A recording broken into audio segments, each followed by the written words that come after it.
more on this, we can cross to London, where a guest is standing by for us. Aline-Florence MANENT is a historian of modern Europe and political thought at London's UCL University. A very good evening to you. Thanks for speaking to us.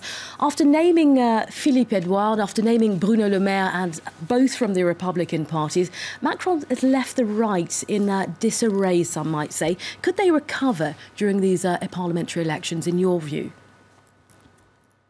Well, I think it's not so much Macron who left the traditional right and left the way, but that he benefited, saw an opportunity by the traditional parties being already in shambles, and that also made his success.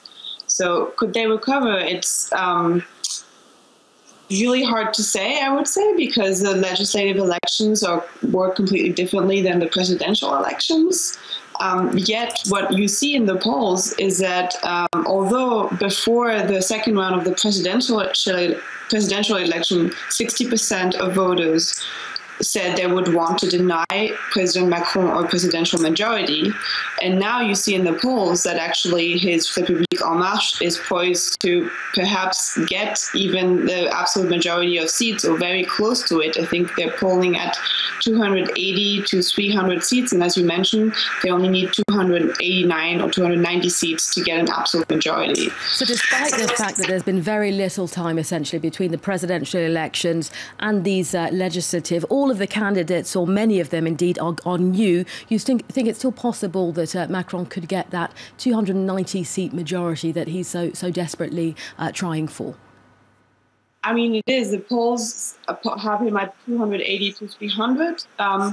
But the more striking thing actually would be that no matter, even if he gets 289 seats, I would say that he is still going to try to work in a sort of loose coalition with members on the center left and center right who will want to pass reforms.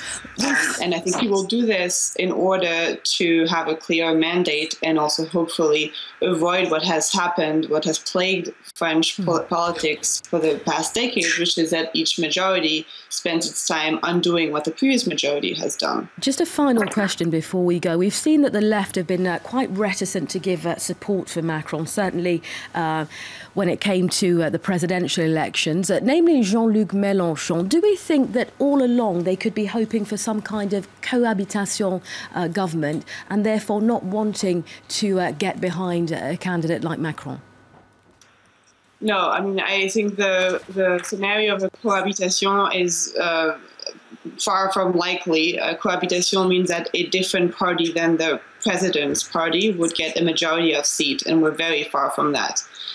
So the worst case scenario for President Macron is that he will get only a relative majority, so very close to the absolute majority, but will have to count on a coalition with the center left or right.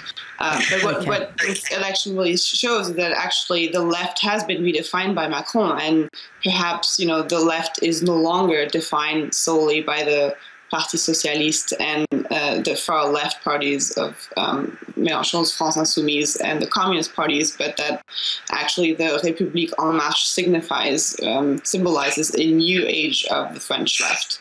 OK, Aline-Florence MANENT of UCL University, thank you very much for your time this evening.